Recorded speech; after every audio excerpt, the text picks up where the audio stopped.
Assalamualaikum warahmatullahi wabarakatuh. Salam sehat, salam sejahtera untuk sobat-sobat Ato dan Puan. Kita bertemu kembali dari kedai kopi Kembang Merah untuk sedikit berbincang-bincang tentang lika-liku bisnis yang kita mulai dari nol, dari kecil.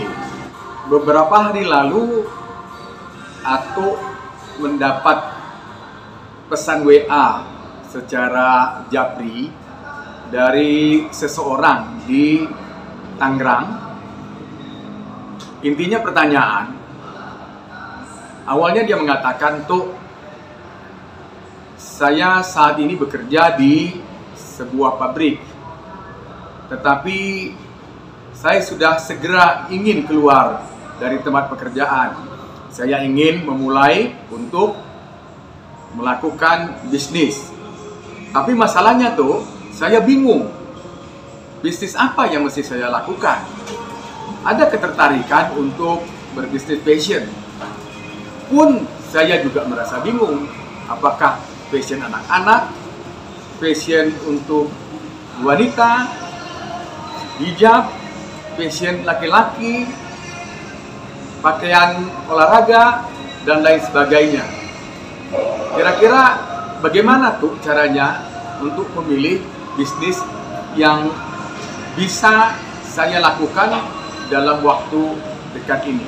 Lazimnya, jika kita memulai sesuatu kegiatan, apalagi yang penting di dalam kehidupan kita selalu berhadapan dengan kesulitan-kesulitan di dalam mengambil keputusan.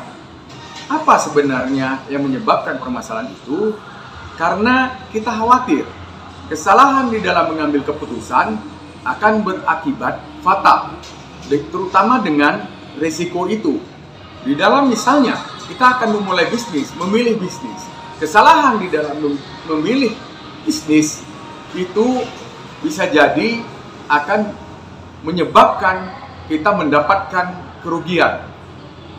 Banyak orang tidak siap untuk menghadapi risiko-risiko seperti itu. Oleh karena itu, dia menjadi sangat hati-hati dan mencoba untuk melakukan berbagai hal sehingga dia dapat meyakinkan dirinya bahwa bisnis itu bisa dijalankan. Baik, sebenarnya apa yang mesti kita lakukan kalau kita berhadapan dengan kondisi seperti itu? Sebenarnya, ketika kita akan memulai usaha, bisa pertimbangan-pertimbangan itu kita buat menjadi kompleks, kita buat menjadi rumit, dan bisa pula kita juga menyederhanakan itu. Pernah aku tanya kepada kawan-kawan yang berbisnis dan bisnisnya pun sebenarnya lancar, atau tanya, bagaimana memilih bisnis ini? Kenapa Anda memilih bisnis seperti yang sekarang Anda lakukan? Oh enggak, asal jalanin aja jawabnya. Simple, sederhana. Jadi tidak dipikirkan sampai sejauh-jauhnya, sedalam-dalamnya, dan seluas-luasnya. Dan alhamdulillah mereka pun dapat dari waktu ke waktu bisa menjalankan bisnisnya, sehingga bisnisnya itu dapat berlangsung lama dan memberikan keuntungan untuk mereka sehingga dapat menafkahi hidupnya. Balik ke pertanyaan dari saudara kita yang dari Tangerang tadi, kira-kira gimana jawab? Menurut Ato, silahkan dia memilih bisnis apa yang akan dilakukan.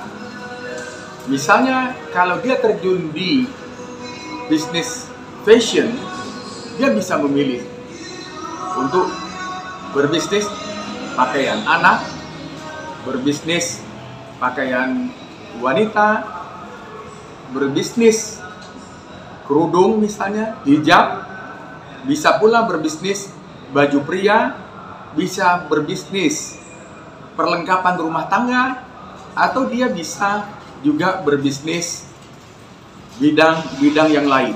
Apakah kita mesti punya passion? Itu sering ditanyakan.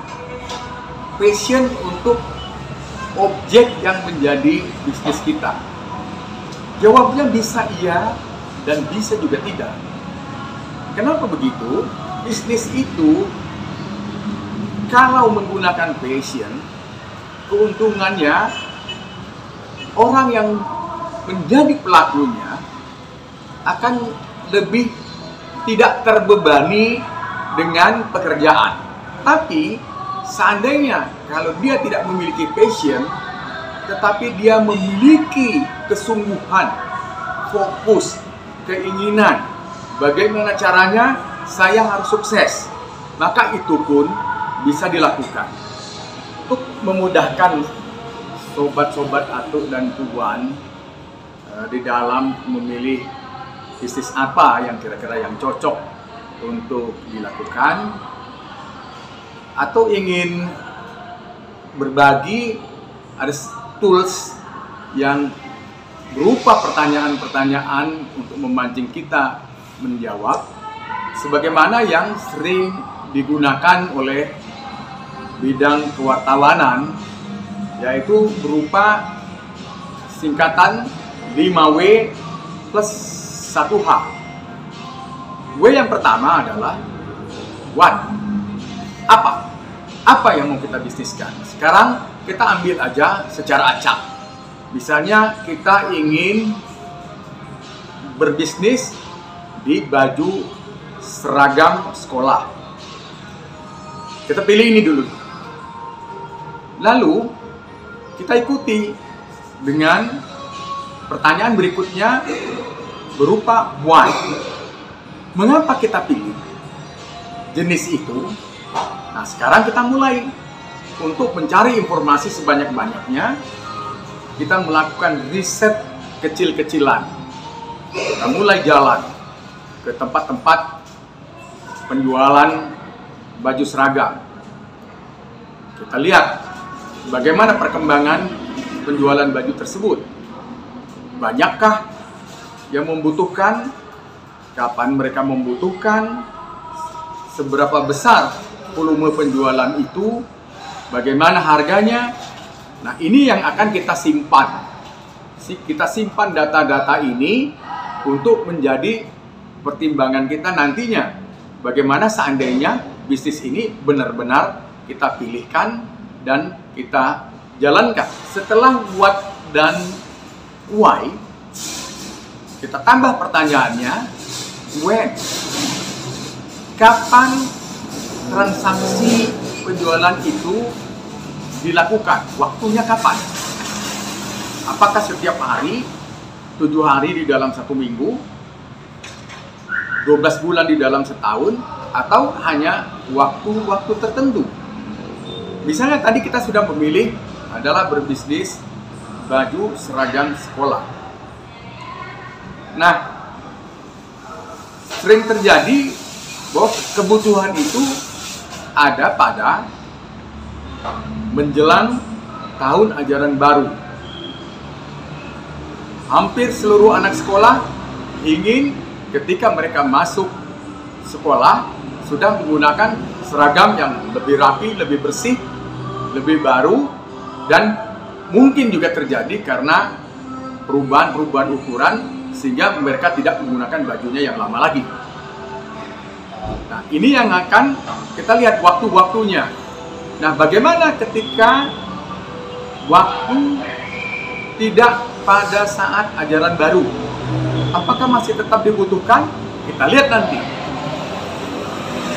Walaupun barangkali sedikit, tetapi selalu ada saja. Misalnya yang membutuhkan seragam karena tertumpah tinta, tercoret oleh temannya, sehingga mereka memerlukan baju tersebut diganti agar kembali bersih, kembali enak dilihat, dan enak dipakai. Pertanyaan lainnya, yang keempat adalah where. Di mana penjualan itu dilakukan? Apakah di pasar, di toko-toko khusus baju seragam, dijual di sekolah, dijual di mall, atau di tempat lainnya? Nah, ini akan kita lihat bersifat online atau hanya offline. Kita pelajari semua, di mana saja bahwa itu bisa dilakukan transaksi itu. W yang kelima adalah who. Siapa yang menggunakan baju seragam itu yang akan kita bisniskan? Misalnya baju untuk anak TK, baju untuk anak sekolah dasar, baju untuk anak SMP, baju untuk anak SMK, atau anak SLTA. Ini yang mana? Atau semuanya memang akan kita sediakan, kita produksi, atau kita bisniskan. Nah, ini akan menjadi satu bahan untuk kita pertimbangkan di dalam melaksanakan bisnis itu. Dan yang terakhir adalah how. Bagaimana menjualnya? Apakah menjualnya kita menjual bersifat langsung, kita direct selling kepada siapa yang memerlukan, kita jual secara langsung, kita tawarkan, atau kita mencoba bekerja sama misalnya dengan sekolah, kita masukkan ke sekolah, oke, kami siapkan ada sekian lusin baju atau sekian kodi baju seragam untuk nanti dijual oleh sekolah. Kita tetapkan harga, nanti sekolah akan mengatur harga tersebut kepada murid-muridnya, kepada konsumennya secara langsung.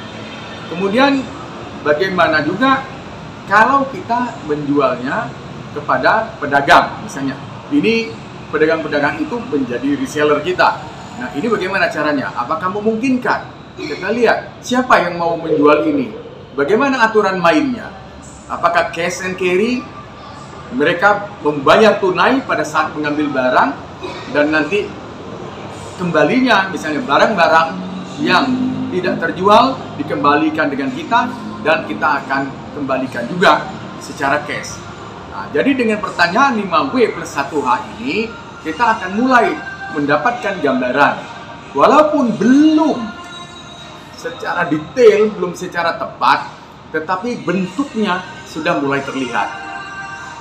Kalau ini kira-kira tidak cocok, nanti kita akan geser kembali. Kira-kira kita akan coba dengan pertanyaan what yang lain. Apa yang lainnya?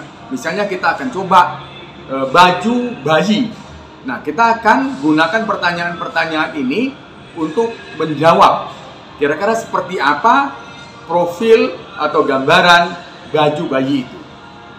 Sobat Atu dan Puan, yang terakhir, kalau kita sudah mengumpulkan semua informasi seperti itu, atau kasih lagi, ada tools lagi, namanya SWOT, singkatan dari S, W, O, T.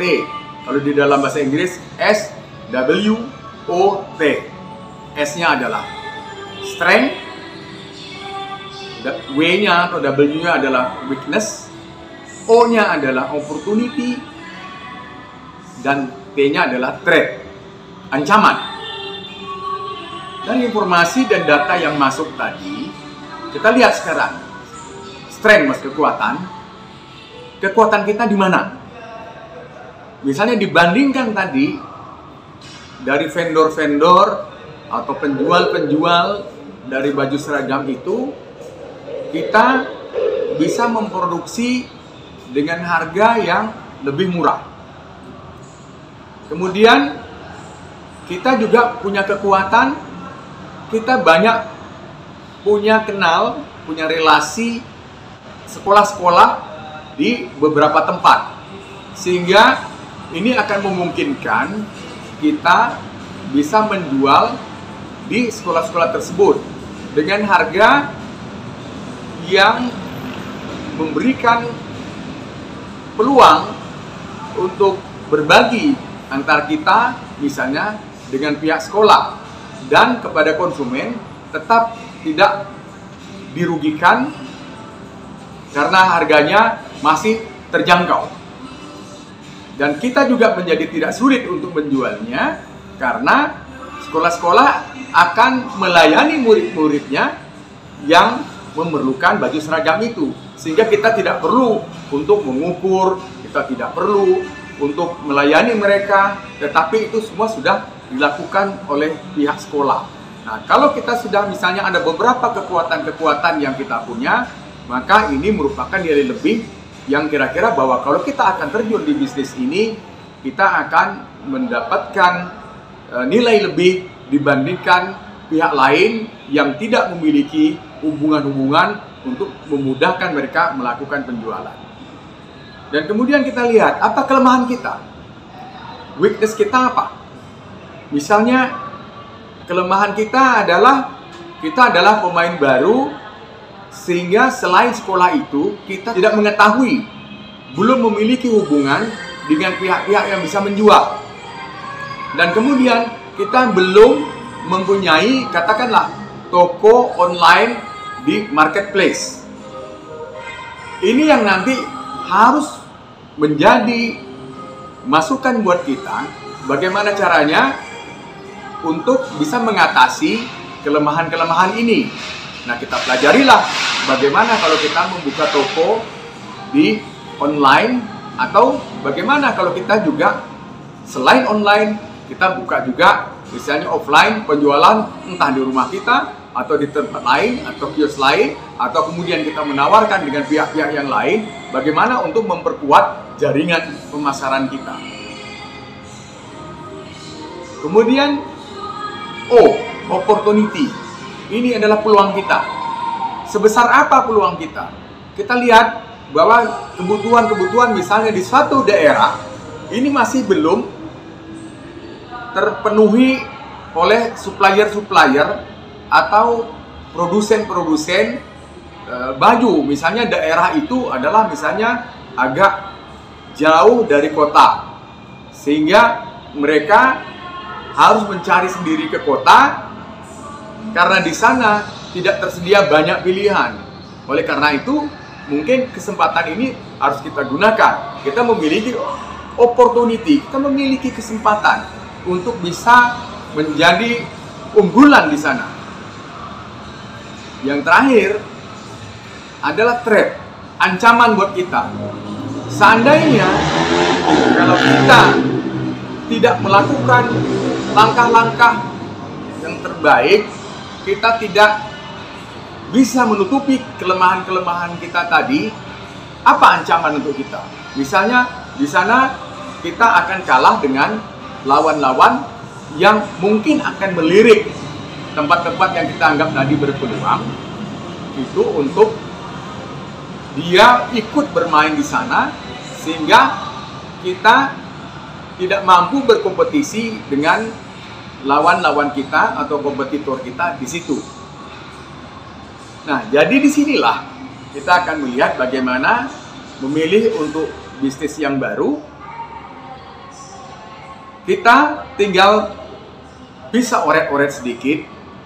Kita pilih tadi dengan pertanyaan dari 5W1H masih tambah dengan SWOT. Lihat saja kira-kira jawabannya seperti apa.